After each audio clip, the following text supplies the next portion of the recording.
Boa tarde a todos e a todas. Estamos aqui iniciando mais um projeto da Escola da AGU. O projeto se chama Escola em Casa. A Escola da AGU teve que se reinventar nesse momento tão delicado pelo qual nós estamos passando. E agora, capitaneada pelo nosso diretor nacional, Danilo Santana, e pelos coordenadores regionais das 5 regiões, projetaram esse projeto muito legal, que é o Escola em Casa, que é composto por várias lives. Então eu já tenho aqui que parabenizar de imediato o nosso diretor nacional, Danilo Santana, e os coordenadores regionais da primeira região, Rodrigo Ribeiro, da segunda região, Cristiane Icura, da terceira região, Rita Nolasco, da quarta região, Eugênio Battesini, e da quinta região, o colega Marco Aurélio Ventura Peixoto. Meu nome é Arthur Lins, eu sou diretor substituto da Escola da AGU da quinta região, e hoje eu fiquei encarregado de mediar essa live, e daqui a pouco estou esperando só o nosso querido Lula, Luiz Henrique, entrar e assinar para eu poder colocá-lo na live. E aí a gente vai bater um papo hoje sobre um tema interessantíssimo, um tema altamente recorrente, que é o ativismo judicial, né? O ativismo e a discricionariedade judicial há limite. Então a gente vai falar com um colega extremamente capacitado, que é pós-doutor e que já estudou esse tema de modo muito sólido, muito profundo. E tenho certeza que vocês irão gostar dessa live. Haverá um diálogo muito legal e tenho certeza que será bastante útil para todos vocês, tá certo? Então, mais uma vez, eu só tenho a agradecer a oportunidade, o convite que foi feito pelo colega Marco Aurélio Ventura Peixoto, que é o diretor da Escola da Quinta Região, e tentarei, não sei se farei com esmero, como você sempre faz, que você realmente, Marco, é uma pessoa que está, como costumo brincar, que é workaholic, né, que trabalha o tempo todo e fez várias lives, mas tentarei aqui satisfazer o público com essa live, claro, mediando apenas o nosso colega Luiz Henrique. Só estou aguardando ele entrar aqui, ele acenar aqui para eu poder chamá-lo para começar essa live. A gente não está muito acostumado com essa ideia remota, né? Eu não costumo brincar que eu realmente não estou muito afeto a essa vida remota, mas a gente vai tentando aqui devagarzinho conseguir superar esses obstáculos, essas dificuldades que a tecnologia e a informática impõem, né? Só estou aguardando o nosso colega Luiz Henrique provocar aqui para a gente chamá-lo para participar dessa live. Outra coisa importante é dizer que a Escola da AGU vem aqui nesse momento fazendo várias lives, né? Desde o momento que foi decretada aí essa pandemia, a Escola da AGU vem fazendo várias lives sobre diversos temas, com diversos colegas do Brasil todo, como eu falei, com a interação entre as 5 regionais, né, na primeira, segunda, terceira, quarta e quinta região. Então isso está sendo bastante importante para que a gente divulgue o trabalho e a missão da Escola da AGU, né? Então isso é relevantíssimo, sobretudo para os colegas que participam da advocacia pública e precisam desse aperfeiçoamento, né? dessa atividade legal que é esse bate-papo na live. Só estou esperando aqui agora. Pronto.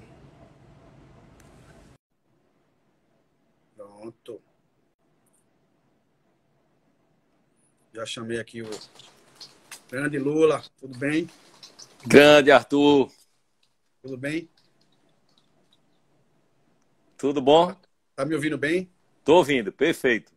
Tá bem, né? Ótimo. De imediato já eu chamei de Lula, né? Para todo o Brasil, mas é claro que tem que ser algo formal, né? Luiz Henrique é um grande amigo amigo, irmão mesmo, então por isso que eu tive essa liberdade de já o chamá-lo de Lula. Mas eu vou apresentá-lo formalmente, oficialmente, para quem não o conhece, né? Luiz Henrique Diniz Araújo, certo? Ele é procurador federal, tá? Procurador federal lotado aqui na PRF da quinta região. hoje exerce a função de subprocurador regional do INSS na 5ª região, né? Trabalhamos juntos. E o currículo dele, eu pedi para iniciar brincando com ele, eu disse, olha, não precisa dar o currículo todo não, só o mini currículo que já vai se estender por muito tempo aqui nessa live, né? Então, a gente vai apresentar apenas um mini currículo, tá certo? Luiz Henrique é mestre e doutor em Direito Constitucional e Processual e é pós-doutorando, né, na Universidade realizou pós-doutorado na Universidade de Paris, Panthéon-Sorbonne, na França.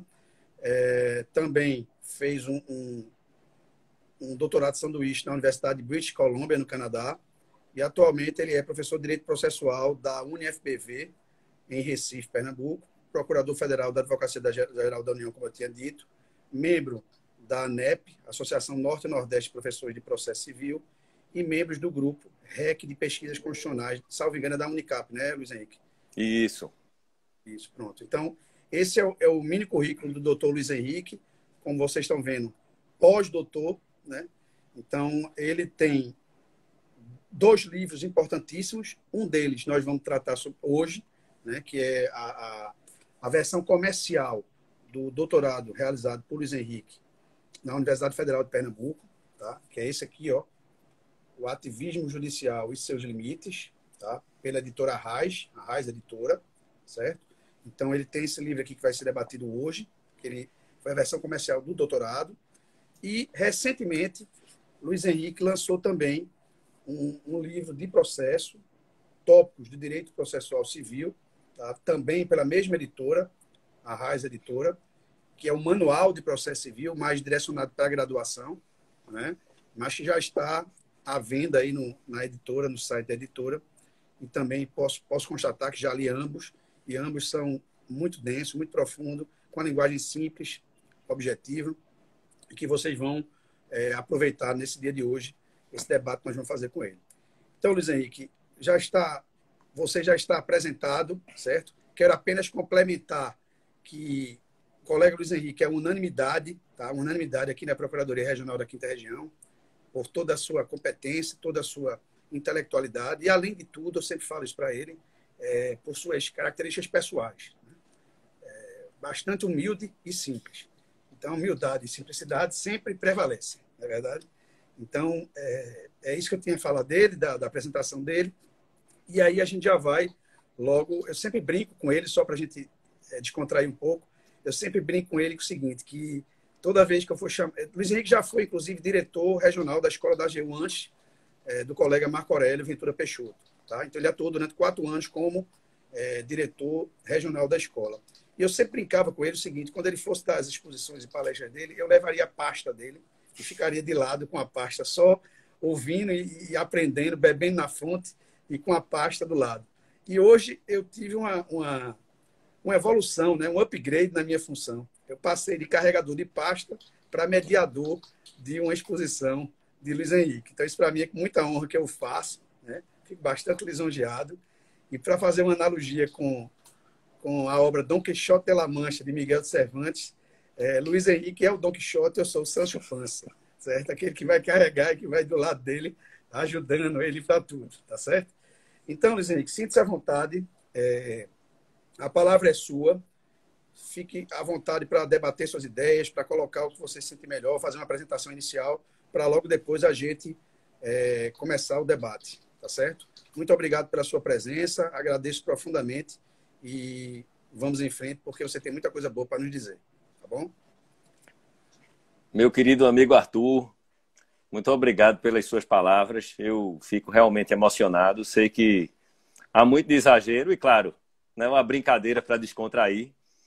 Na verdade, nós somos amigos, muito amigos e colegas no estudo do direito, né? Eu mais na área do direito constitucional, também com algumas incursões no processo civil, e você mais um processualista realmente, né? Um processualista raiz, digamos assim, mas a gente sempre está aprendendo aí um com o outro, né? Debatendo, trocando ideias, e eu aprendo muito com você, enfim, né? Tudo isso, pessoal, que Arthur falou, é claro, está no campo da brincadeira, né? Nós estamos aqui realmente assim, numa amizade muito grande e numa troca de ideias, né? Que hoje vai ser aqui na live, mas ela é praticamente cotidiana. Constante, exatamente, Arthur. E eu fico muito feliz de estar aqui junto com meu amigo Arthur, né, também na gestão do meu querido amigo Marco Aurélio Peixoto, e com a presença de tantas pessoas, né, que eu já pude ver aqui alguns nomes. Então vi meu querido amigo Gregory, o próprio Marco Aurélio, meu pai Luiz Elvésio também vi que entrou por aqui, professora Júlia Neves, enfim, né, muitas pessoas. Eu só vou vendo os nomes passando rapidamente, mas espero que tenhamos uma hora aqui de conversas que seja proveitosa, que eu possa passar um pouco das pesquisas que eu fiz e continuo fazendo na área do direito constitucional, um pouco do processo civil também, do ativismo judicial. Então, meu querido amigo Arthur, estou aqui à sua disposição, tá certo? Fique à vontade aí para explorar o máximo e não tenha pena, não. Tá certo. Não, o nosso tema de hoje é um tema espetacular, né? Eita, falar a verdade, eu não estou nem muito. Eu tenho que colocar aqui tem que colocar aqui no. Não sei nem como colocar aqui no. O nome do tema para fixar aqui. Eu não fiz isso, né? Fiquei tão emocionado que não fiz isso aqui. Mas o nosso tema de hoje é atividade judicial e discricionariedade, né? E perguntando se há algum limite. Né? Um tema tão recorrente, um tema tão atual. Né? Nós estamos vendo hoje diversas decisões, tanto no âmbito do STJ quanto do STF, que discutem esse tema. E é um tema que é um tema interdisciplinar, né, Lula? É um tema que a gente trata não só com a base toda dogmática do direito constitucional, mas também, claro, sempre fazendo a inter-relação com o processo civil, né? Com o processo civil. E é um tema que é muito importante, sobretudo nesse momento que a gente está passando, né? Então, para começar, logo para iniciar, o que é que a gente poderia fazer? Eu queria perguntar a você se você teria condições de definir tecnicamente o que é que seria esse ativismo judicial, né? Eu entendo que será que é uma expressão com vários sentidos? Será que é uma expressão polissêmica, né? Tal como eu já pensei também, já debati sobre o mérito, aquela expressão mérito no processo civil.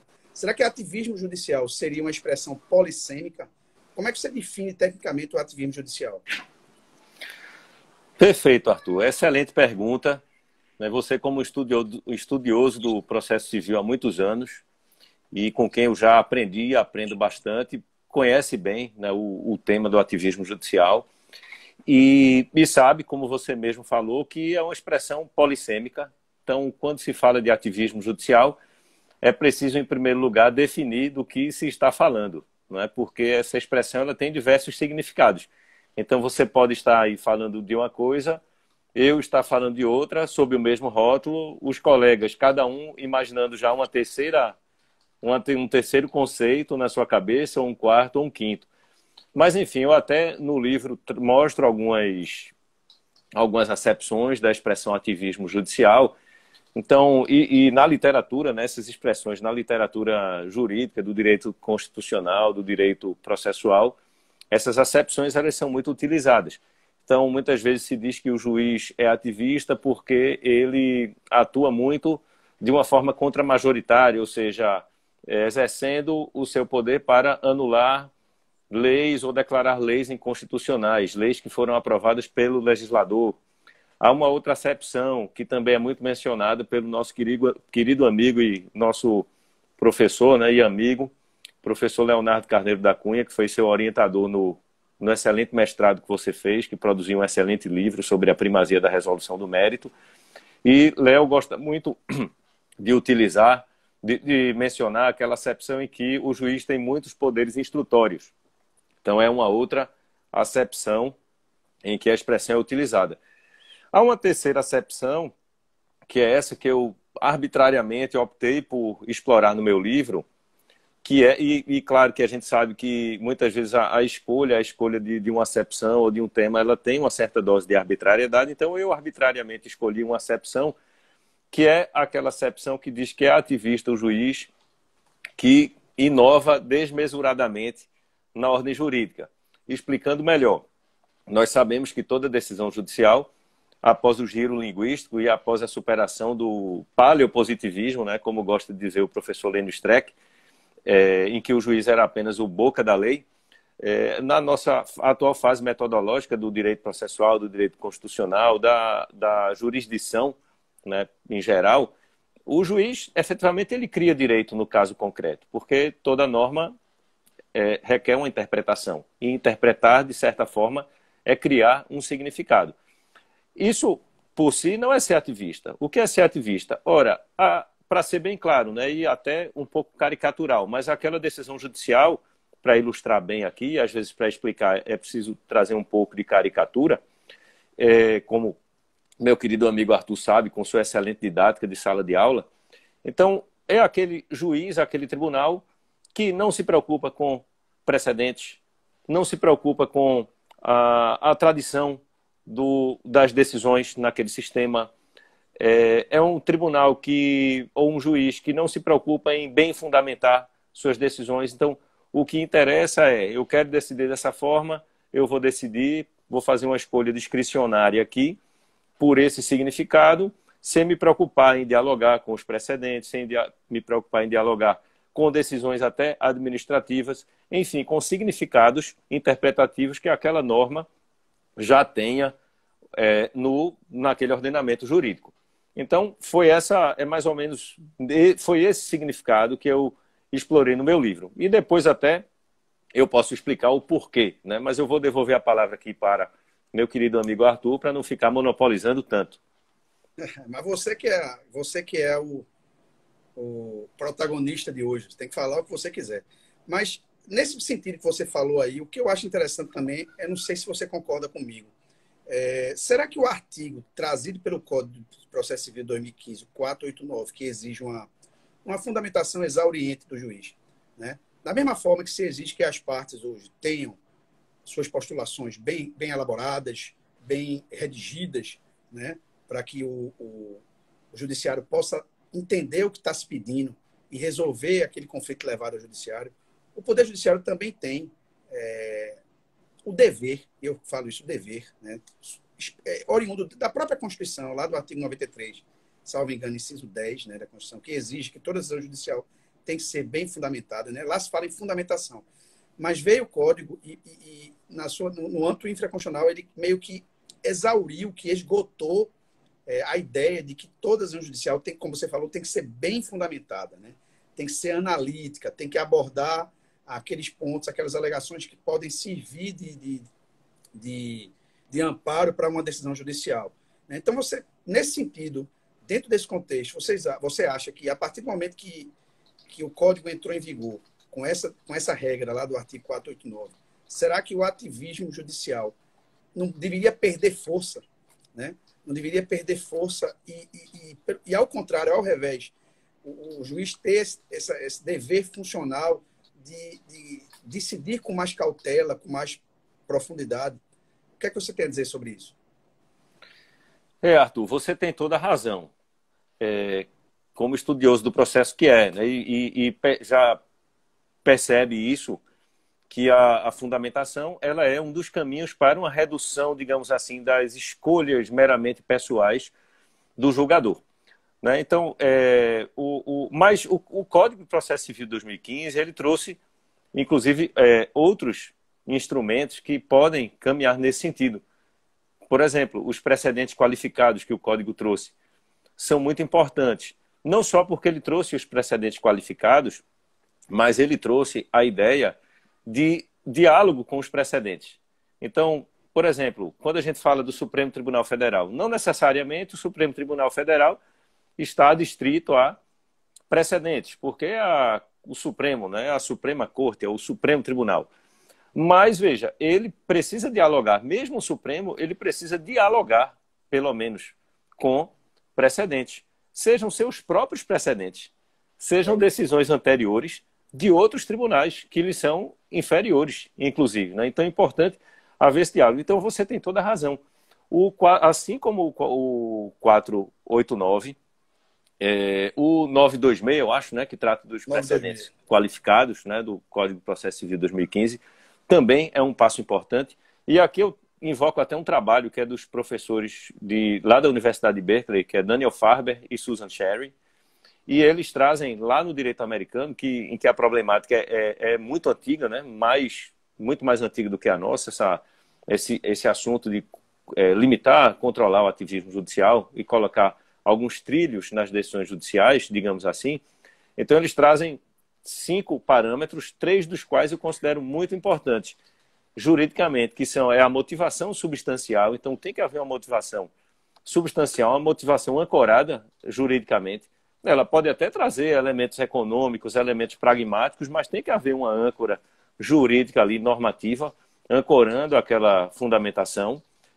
Os precedentes também, a atenção aos precedentes e a interpretação evolutiva, ou seja, e se eu não quiser seguir os precedentes? Ora, é possível não seguir os precedentes, é possível superar, mas essas superações é importante que elas dialoguem com esses precedentes e, se possível, que elas não sejam abruptas, que elas sejam incrementais, que elas sejam evolutivas. Então, são 3 parâmetros que são muito importantes no sentido de limitar, ou controlar, ou pautar esses arroubos, digamos assim, subjetivos e excessivamente discricionários por parte do julgador. Certo. É o que você falou aí, é o dever de autorreferência, né? O dever de autorreferência dos tribunais, né? Eles devem dialogar com seus próprios precedentes anteriores para afirmar precedentes que seguirão para o futuro, né? É o que a doutrina chama de dever de autorreferência. E nesse sentido, já a gente falando, você já abordou aí a questão do sistema de precedentes que foi adotado pelo nosso código, né? Uma grande polêmica, né?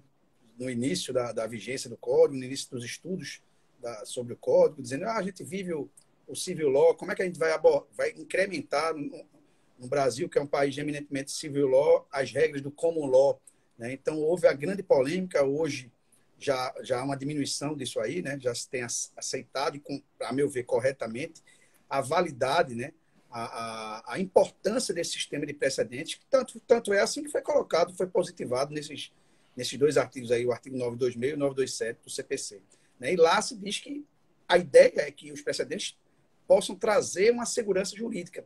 E como é que essa segurança jurídica, isonomia, né? Através de quê? De uma coerência, de uma estabilidade, de uma integridade da jurisprudência, né? Ela fala nessas três expressões aí, coerência, estabilidade e integridade dos precedentes. E aí, aproveitando já esse gancho, aproveitando já essa colocação que você fez aí do sistema de precedentes, que, a meu ver, é de fundamental importância, embora nós não saibamos muito usar ainda.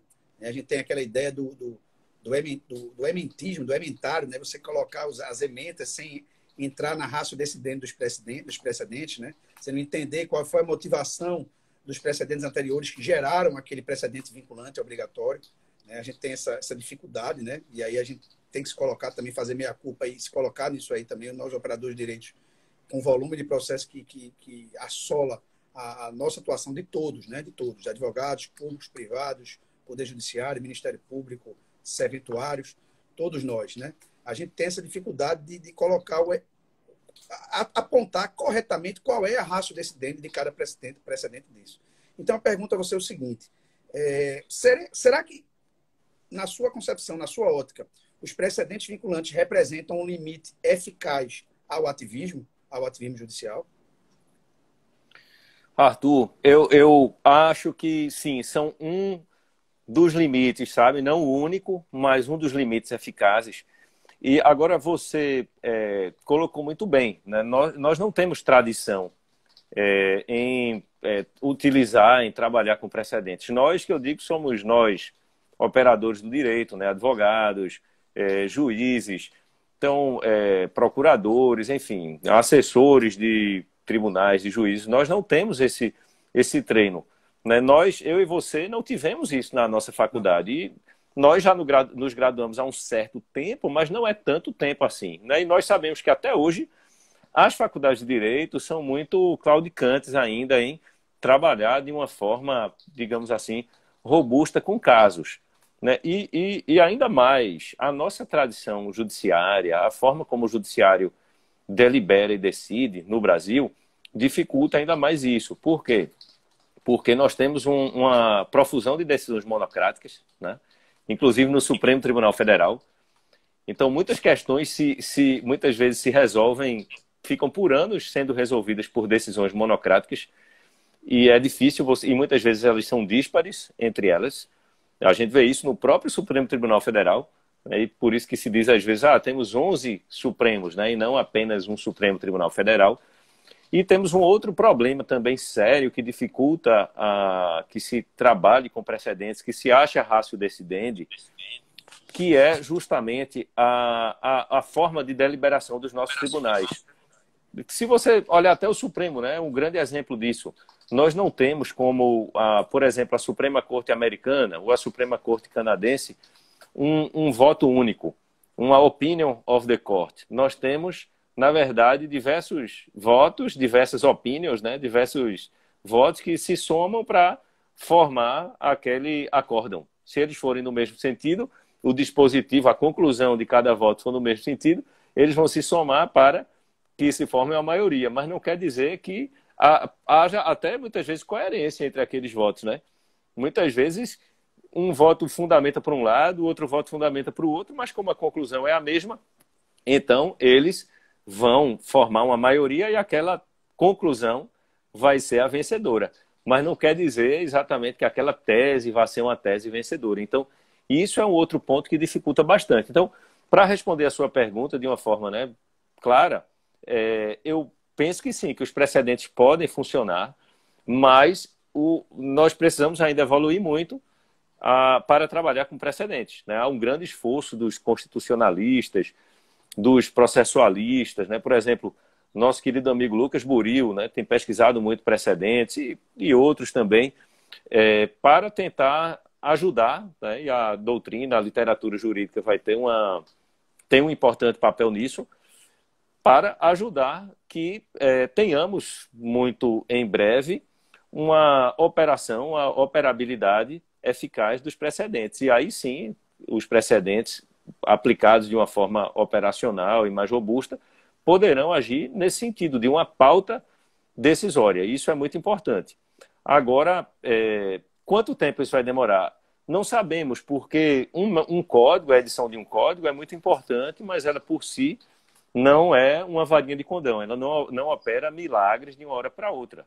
Então, como é que se muda uma cultura jurídica? Ora, muitos trabalhos doutrinários, científicos, né, a própria lei, né, um código, a mudança paulatina da prática judiciária, é isso que vai levar a médio prazo. A gente não sabe, isso pode durar alguns anos, pode durar algumas décadas, não sabemos quanto tempo, como vai ser essa dinâmica, mas quando tivermos um sistema de precedentes operacional, verdadeiramente operacional, eu penso que sim, penso que é um caminhar para limitação do ativismo judicial. E só, Arthur, se você me permitir só mais um minuto, claro, para esclarecer o porquê da minha escolha por essa acepção de ativismo que nós estamos debatendo aqui, ou seja, por que considerar como a nossa acepção de ativismo, lá no meu livro e aqui, nesta nossa conversa hoje, aquela conduta judicial que não considera precedentes, que não considera uma boa fundamentação, ou seja, em que o aspecto subjetivo do julgador, ele aparece muito mais do que uma âncora normativa.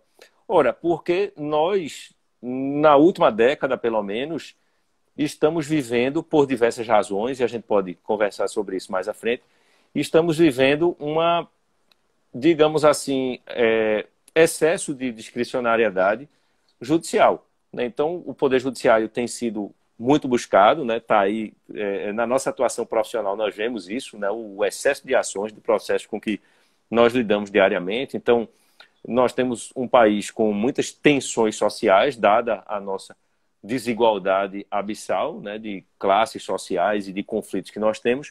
O judiciário tem sido muito chamado a resolver conflitos que tradicionalmente ele não era chamado a resolver, e isso tem levado, certamente, a uma grande discricionariedade, a um grande ativismo nessa acepção que nós estamos comentando aqui. Certo. Eu concordo com você, e eu acrescento mais um fator aí importante. A própria cultura, como você falou, a cultura do operador de direito, do estudante de direito, é a cultura do litígio, né?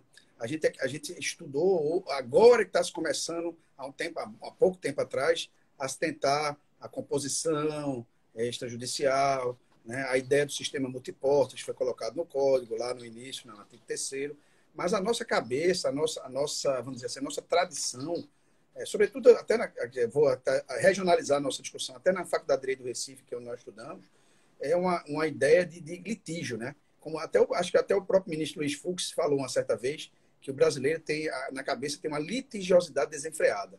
Né? A cabeça do brasileiro só versa sobre litígio, só pensa em litígio e não se tenta resolver. Então, com isso, o volume de ações cresce de maneira absurda, né? De maneira abissal, e aí isso repercute, a meu ver, repercute nas decisões judiciais que tendem a serem um pouco ativistas, um pouco discricionárias.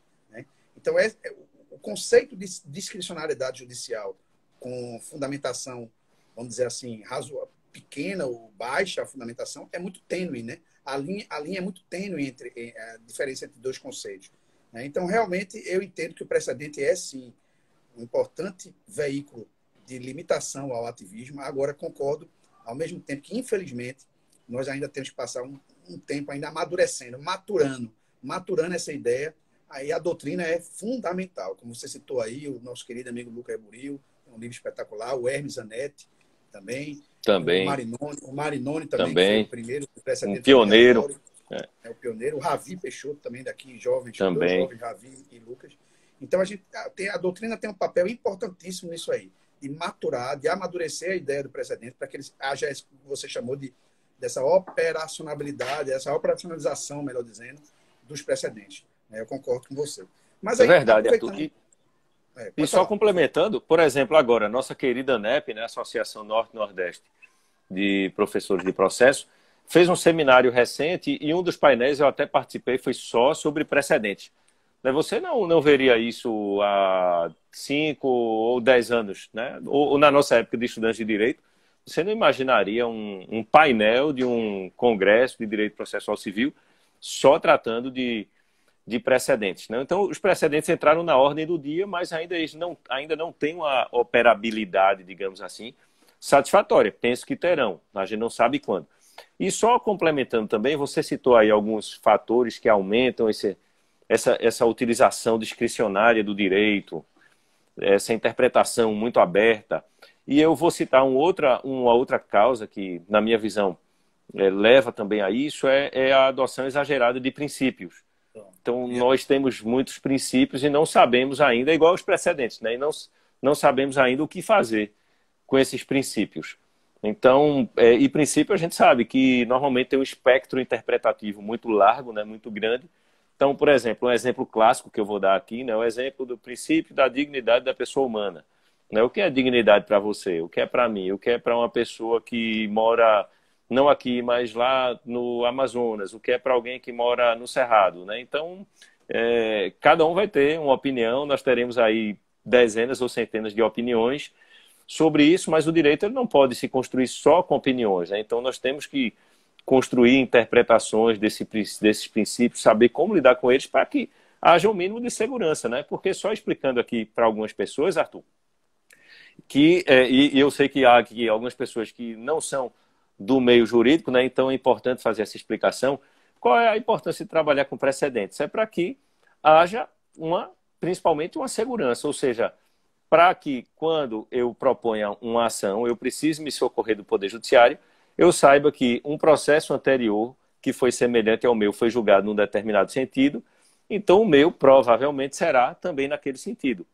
O juiz, no meu caso, ele não vai tirar uma norma, um princípio da cartola, né, da cabeça dele e julgar meu caso de uma forma completamente diferente. Então é importante que se siga aquilo que já foi decidido. Essa é a ideia dos precedentes, né? Gerar uma segurança e também uma igualdade de decisão, de resultado entre casos que são muito parecidos, que são semelhantes. Perfeito. Você já tocou no ponto, que seria a próxima questão, né? A velha e a difícil dicotomia entre princípios e regras, né? Realmente é uma dicotomia que já vem há muito tempo, né? Já é antiga essa dicotomia, e é bastante... Hoje, o que é que acontece? Com a Constituição de 88, os princípios começaram a ter uma força maior, né? E o neoprocessualismo oriundo do neoconstitucionalismo, começou a dar força normativa aos princípios, né? Os princípios são normas hoje. Só que a gente tem que ver que existem as regras também, né? E as regras, a meu ver, são normas que devem decidir o caso. Só na ausência de regra que a gente deve procurar um princípio para resolver, né? Então, essa dicotomia entre princípios e regras é uma dicotomia, a meu ver, muito difícil de ser exercida na prática, né? A gente estuda isso academicamente e na prática a gente vê que não é tão fácil fazer essa distinção.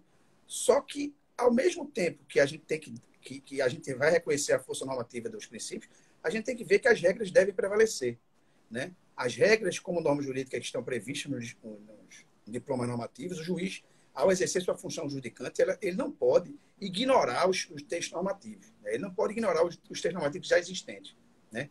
Ele deve adotar a lei como paradigma, tá? Então, a regra ela deve ser prevalecente, né? A gente deve decidir um conflito através da regra. Se não houver a regra que tem a pretensão de decidibilidade, é que a gente vai atrás do princípio, né? Então, a ideia da aplicação do princípio per saltum, que acontece muito na prática, é você aplicar o princípio quando há uma regra. A meu ver, é equivocado, né? Então, realmente, é disfuncional, é anti-operacional para o sistema. Se existe a regra, vamos aplicar a regra, né? O nosso querido amigo o professor Becklaud sempre diz isso, eu quero é regra, né? E ele tem razão, né? Ele tem razão. Quando houver regra, a gente tem que aplicar a regra, porque a regra, sim, tem a pretensão de decidir, até porque tem uma alta densidade normativa, né? Então, é uma norma muito mais, uma norma mais densificada, então a gente tem que aplicar a regra e não o princípio. Agora, é claro, se não houver uma regra, nós podemos nos socorrer dos princípios. Agora, tendo muito cuidado para a gente evitar aquele que Marcelo Neves já falou, né? Da compulsão ponderadora, né? A gente tem a compulsão de ponderar princípios, né? O próprio Humberto Ávila também fala do principiologismo, né? A gente resolver tudo através do princípio, como você falou. Todas as decisões judiciais não tem nenhuma fundamentação. Diz assim, com base na dignidade, no princípio da dignidade da pessoa humana, eu defiro a liminar ou indefiro a liminar. Então, isso é muito perigoso isso aí, porque o princípio, sem dúvida, leva a uma certa discricionariedade, né? A aplicação do princípio leva a uma certa discricionariedade do julgador, né? Aí, princípio da felicidade, já pensou? Então, o princípio da felicidade. Aí você vai dizer, mas você é suspeito, porque você fala muito do princípio da primazia, mas aí, da julgamento de mérito, aí é outra história, né? É uma norma fundamental, realmente, do Código de Processo Civil. Enfim, eu entendo e que tem várias regras densificando esse princípio, né? No próprio CPC de 2015, você mostra isso no seu livro. Exatamente, são regras que concretizam esse princípio. Mas é um perigo. Eu acho que se você aplicar o princípio de modo absoluto, de modo discricionário, entre aspas, é perigoso, né? É bastante perigoso. E, às vezes, o judiciário se vale disso para dar uma resposta mais rápida ao jurisdicionado, né? Até porque nós vivemos na ideia da modernidade líquida, né? O sociólogo polonês Zygmunt Bauman, né? Que tudo tem que dar resultado na vida contemporânea o mais rápido possível. E o judiciário também, né? Tem que dar um resultado o mais rápido possível, né? Mas tem que ter cuidado. Tem que ter cuidado quando houver essa regra. Então, me fale aí exatamente sobre essa questão da principiologia, né? A correlação que tem com o ativismo judicial. Muito interessante, Arthur. Veja, nós, claro que não vamos defender a tese e não faria o menor sentido, e não é disso que se trata, que o juiz seja aquele aplicador cego dos dispositivos legais e que esses dispositivos admitam o mínimo de interpretação possível, né? Isso é uma fantasia, talvez até no século XIX fosse uma fantasia, uma mera ficção, e hoje, evidentemente, não tem o menor cabimento, né, nas sociedades, como o próprio professor Marcelo Neves, que você mencionou há pouco, né, nosso querido professor e grande referencial no direito e no direito constitucional, hoje professor da UNB, ele fala, né, das sociedades hipercomplexas. Então, o direito, ele se sofisticou muito para que esses conflitos em sociedades hipercomplexas possam ser resolvidos. E o direito, na verdade, a dogmática jurídica, eu vou me arriscar aqui, não é, a talvez receber muitas críticas, mas fundamentalmente uma tecnologia para resolução de conflitos. E esses conflitos, eles, à medida que se sofisticaram muito, né? A sociedade se tornou hipercomplexa, o direito também precisa se tornar hipercomplexo. E nessa complexidade que o nosso direito assumiu, né, tantos conflitos hoje, então veja, o que é levado ao Poder Judiciário hoje? Praticamente tudo, né? Toda espécie de conflito, conflitos ambientais, desde a briga de vizinho, ao litígio do consumidor, do pequeno consumidor com o fornecedor de serviço, passando por conflitos previdenciários, né, conflitos do consumidor com bancos, entre empresas, conflitos com as diversas esferas do poder público, conflitos na área do direito ambiental. Então, é uma série de conflitos extremamente complexos que exigiram uma maior complexidade do direito e uma maior plasticidade, digamos assim. Então, os princípios eles vêm nesse sentido de ajudar, penso eu, ajudar essa tecnologia, que é a dogmática jurídica, esse conjunto de normas jurídicas, a resolver conflitos. Mas nós ainda, como você muito bem mencionou aí, nós ainda não conseguimos não estamos conseguindo lidar com os princípios de forma a nos ajudar a criar soluções que gerem segurança, que gerem igualdade.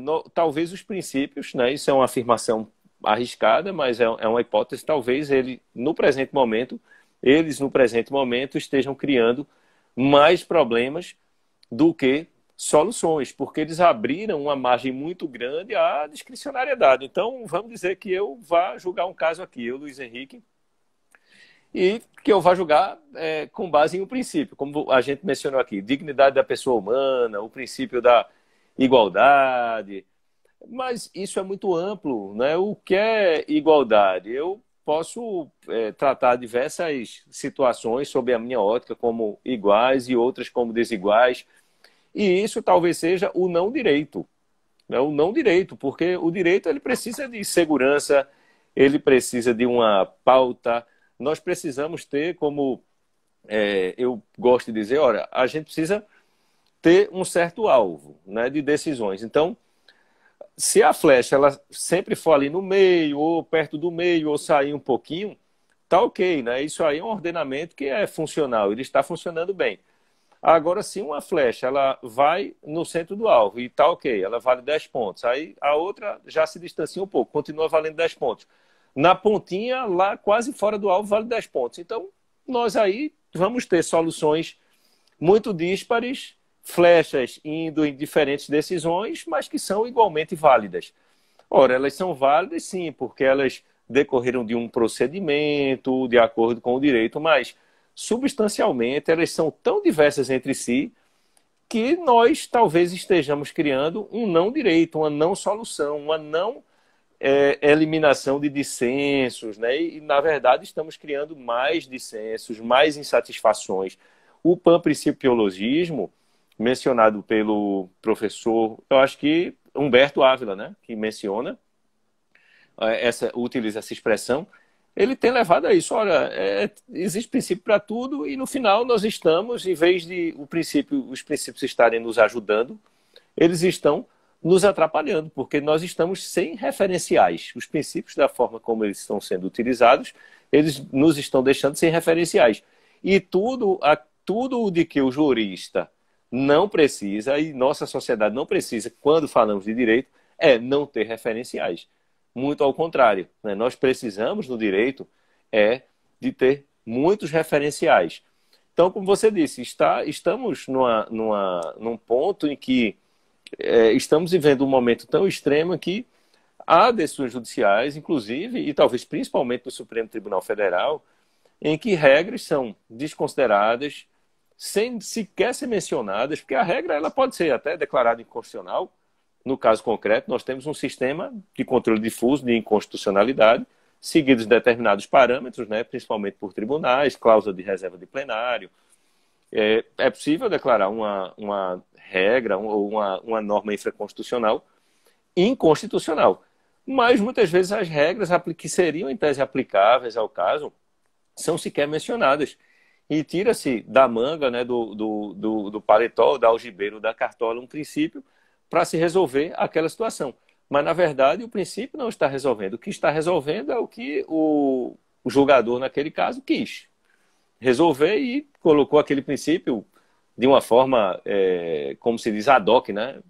Especialmente invocada para justificar, para fundamentar, de alguma maneira, aquela decisão. Interessante essa sua conclusão em relação à ausência de referência, gostei muito. Nunca tinha parado para pensar, mas é verdade, é o não direito, né? Você decidir com base no princípio, você está postergando a resolução mais justa de um conflito, né? Porque pode dar mais, provavelmente vai dar, a parte que sofreu uma decisão desfavorável, amparada única e exclusivamente no princípio, ela vai recorrer, né? Sobretudo se houver uma regra, né? Então essa dicotomia entre princípio e regra é muito importante, saber manejá-la, saber estudá-la, saber interpretá-la, porque de fato a regra não pode ser desconsiderada se ela existir, né? Então a gente tem que pensar mais nessa ideia de prevalência da regra, porque a regra é que tem a pretensão de decidibilidade, tem a alta densidade normativa, né? Tudo bem, o princípio tem a sua importância, é óbvio que tem a sua importância, ninguém aqui está querendo retirar a importância do princípio, mas se o princípio for utilizado exclusivamente sem um amparo de uma regra que existe, a meu ver, essa decisão, de fato, ela está equivocada, né? E aí termina repercutindo, como você bem ponderou aí, a ausência de referencial, a ausência de direito, o não direito. É interessante. Nunca tinha parado para perceber isso aí, mas você tem razão, realmente, você tem razão. Ou sabe o que, viu, Arthur? Assim, que pelo menos se debata ou entre na dialética, porque o direito, na minha concepção, ele se constrói dialeticamente, né? O professor João Maurício Adeodato gosta muito de explorar essa vertente nas suas obras, né? E ele, fazendo uma pequena incursão aí na filosofia do direito, que não é minha área, mas eu gosto muito de ler as obras do professor João Maurício. E ele diz, olha, o direito não é o campo das ontologias, em que algo é, não. O significado jurídico, ele vai ser construído. Como? Dialeticamente.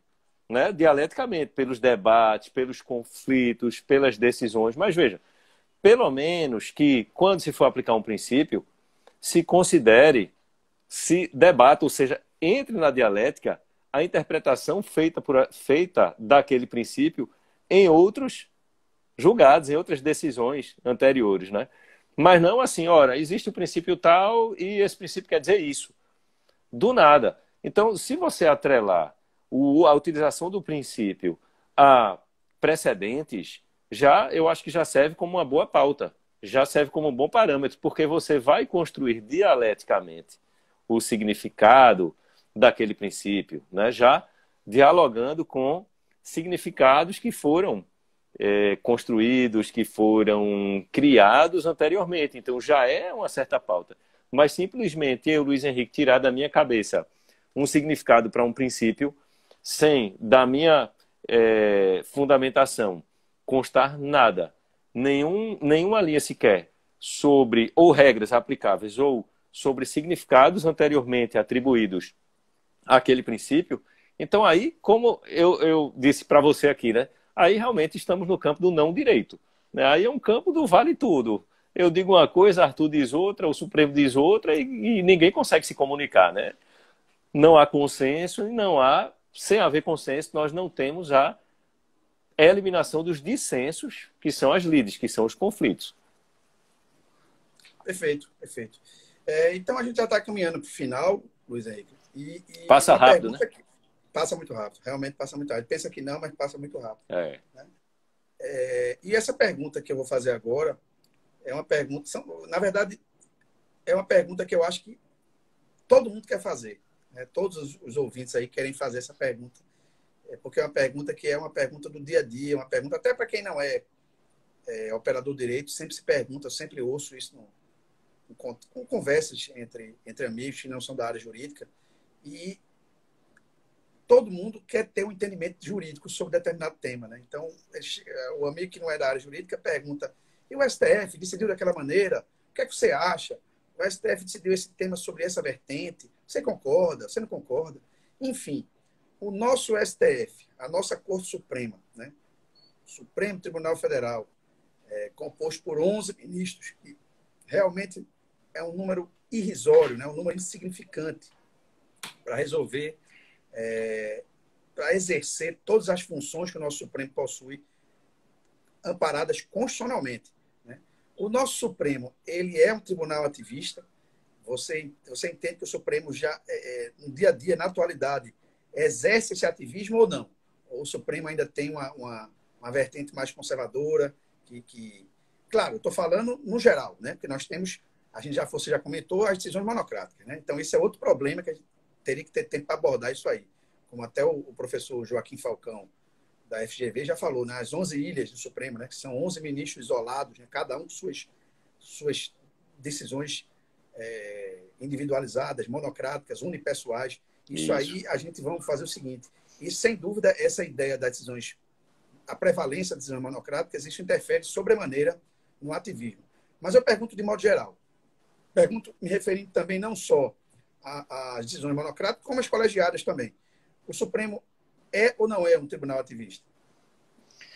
Arthur, veja só, o Supremo, eu penso que assim, não daria para classificar simplesmente como um tribunal ativista. Eu diria que hoje o Supremo é um tribunal disfuncional. E ele tem realmente posturas ativistas nessa acepção que nós estamos mencionando. Então, por exemplo, toda essa reviravolta, toda essa incerteza do Supremo em relação ao cumprimento da pena após condenação em segundo grau no direito processual penal, para mim, é um exemplo de uma corte que é ativista nesse sentido, de que ela não tem digamos assim, uma interpretação clara e ancorada em seus próprios precedentes. Então, veja, não quer dizer, é como a gente comentou aqui no começo, não quer dizer que o Supremo nunca possa alterar seu entendimento, seja cristalizado de forma alguma. Ele pode, mas é preciso haver diálogo, é preciso haver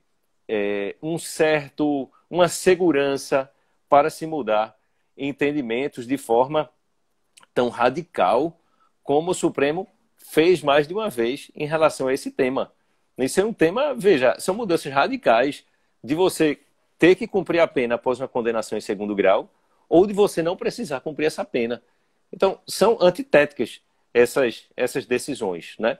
E aí eu evoco aqueles 3 critérios lá do professor Daniel Farber e Susan Sherry, que ele diz, olha, é muito importante um tribunal ele ter atenção a seus próprios precedentes. Então, o primeiro critério que ele coloca, né? O Supremo pensa que aí, nesse tema, não andou bem, né? Porque não dialogou bem, não tem dialogado bem com as próprias construções anteriores dele mesmo. E segundo, é importante que uma corte ela mude seus entendimentos, especialmente aí ele se refere lá a cortes constitucionais e o Supremo né, tem uma faceta de corte constitucional, porque é o nosso intérprete e aplicador em última análise da nossa Constituição Federal. Então, que essas mudanças elas sejam incrementais, elas sejam evolutivas, que elas deem sinalizações para gerar segurança, e modulações, e isso não ocorreu em relação a esse tema. Então, para mim, esse é um grande exemplo em que o Supremo ele tem sido ativista, tem agido com ativismo. Agora, já outros temas em que talvez o senso comum ou até alguns estudiosos do Supremo Tribunal Federal apontem como ativistas, eu já não considero. Por exemplo, o caso em que o Supremo entendeu pela possibilidade de uniões estáveis de pessoas do mesmo sexo.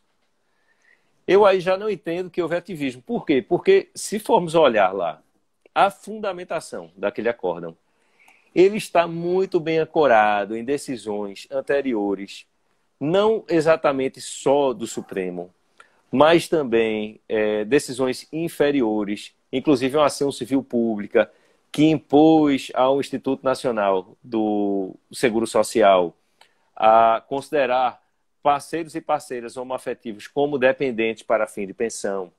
O acórdão ele vai lá atrás, quando foram reconhecidos em diversas outras decisões judiciais direitos sucessórios a pessoas que mantinham uniões homoafetivas. Então, o Supremo, ele construiu um voto muito bem feito, mostrando o quê? Que havia um fio condutor, uma linha evolutiva no nosso direito, que partiu para um ergástulo, ou seja, aquela pena de ostracismo completo lá no começo, do parceiro, da parceira, do companheiro, companheira homoafetivo, até uma inclusão quase que total, porque aí nessa linha evolutiva foram reconhecidos direitos sucessórios, foram reconhecidos direitos de criar uma criança conjuntamente, foram reconhecidos direitos previdenciários, de pensão. O que o Supremo fez ali basicamente foi dizer, ora, ele deu o nome de união estável, mas os direitos decorrentes de união estável, eles já vinham sendo reconhecidos de há muito, inclusive há décadas, por várias instâncias do Poder Judiciário. Inclusive, o próprio Instituto Nacional de Seguro Social alterou um normativo, já cumprindo a decisão de uma ação civil pública, para reconhecer pensões a pessoas que deixassem companheiras ou companheiros do mesmo sexo com o seu falecimento. Perfeito.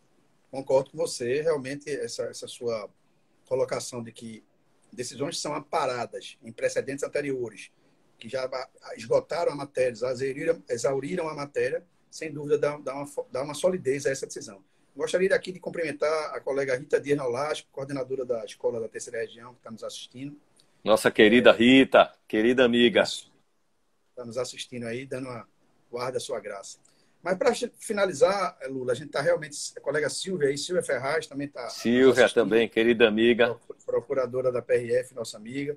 Mas para finalizar, a gente só tem 5 minutinhos agora, e você sabe que o cara pode ser o cara que conheça mais tecnologia do mundo, mas o Instagram aqui na live, 1 hora acabou. Não tem como você reverter isso aí, né? Ela cai, ponto final. Então, para a gente... Só se for o hacker do STJ, aí talvez ele consiga mexer nisso. O hacker do STJ. E eu sou o oposto, né? Eu não tenho tenho uma aversão à tecnologia, como todo mundo sabe. Mas vamos lá, para a gente finalizar, gostaria que tu me desse uma opinião. O Lucílio Lourenço aí está perguntando: os costumes têm influenciado nas decisões? É uma boa pergunta. A gente poderia finalizar com essa pergunta aí. Eu queria que você respondesse a pergunta do colega Lucílio Lourenço, se os costumes têm influenciado as decisões judiciais, né? E podemos colocar aí do próprio STF. E finalizar isso fazendo uma interconexão com o que seria a autocontenção judicial. Acho que seria legal para a gente finalizar. Tá bom? Certo. Você tem aí 4 minutinhos. Vamos lá. Ok, meu amigo. Então, veja, respondendo primeiro à pergunta de Lourenço, né? Se os costumes têm influenciado. Ora, veja, para responder a essa pergunta de Lourenço, eu acho que eu precisaria me munir de pesquisas empíricas, né? De diversas, uma grande amostragem de decisões. E eu realmente não tenho conhecimento de pesquisa que vá nesse sentido. Mas o que é que eu penso? Que nós... E aí, Lucílio Lourenço trouxe um assunto interessante, Arthur, porque se a gente voltar lá para a década de 90, quando nós começamos a estudar Direito, a Introdução ao Estudo do Direito 1, o professor João Maurício Leitão Adeodato, que foi seu professor também, sempre dizia, uma das fontes do direito são os costumes. Né? Exatamente. E aí a gente lia Miguel Reale Júnior, Técio Sampaio Ferraz Júnior, né? Paulo Nader, toda aquela literatura de introdução, a boa literatura de introdução, que eu não sei nem se é usada mais hoje, acho que sim, né? Eu não dou aula de introdução, mas falava dos costumes. E eu vejo que agora, né, vivendo um pouco mais a academia jurídica, é um tema sobre o qual nós não vemos muito, né? Muita pesquisa. Esse tempo que eu cursei mestrado, doutorado, pós-doutorado e tenho sido professor há mais de uma década, eu não vi nenhuma tese, nenhuma dissertação, nenhum TCC sobre justamente esse tema aí, né? Qual é a relevância dos costumes como fonte do direito no ordenamento jurídico brasileiro. Então, meu querido Lourenço, eu vou ficar lhe devendo essa, porque eu acho que merece um estudo empírico para responder essa pergunta, mas eu aproveitei aqui para destacar a importância, né, do tema que você trouxe. E se você estiver cursando um mestrado, um doutorado ou até uma graduação, fica aí uma sugestão, né, de tema para o seu TCC ou dissertação ou tese. E outra pergunta, Arthur, foi a autocontenção, né? Isso. O que é que você entenderia como autocontenção judicial? Bem rapidinho para a gente finalizar.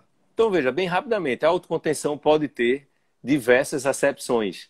né? Eu acho que, inclusive, é uma acepção antitética a essa de ativismo que nós estamos discutindo aqui.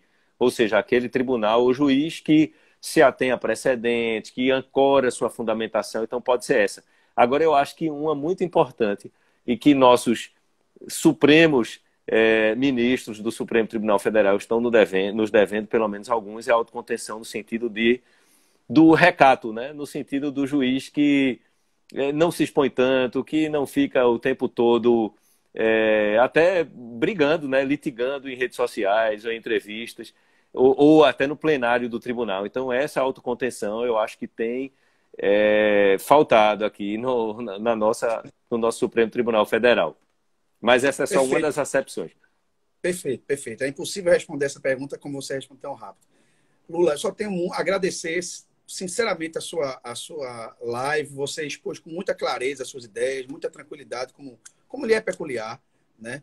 E eu aprendi bastante hoje com você e tenho muito a agradecer. Está finalizando, faltam segundos.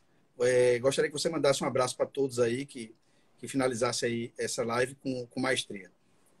Meu querido amigo Arthur, muito obrigado. Eu aprendi muito também com suas provocações, né? Com suas colocações e provocações. Quero agradecer bastante a você, a meu querido amigo Marco Aurélio Peixoto, Rita Nolasco, a todas e todos que estiveram presentes aqui. E fico à disposição para uma próxima. Grande abraço, hein? Tudo de bom para você. Grande abraço. Obrigado.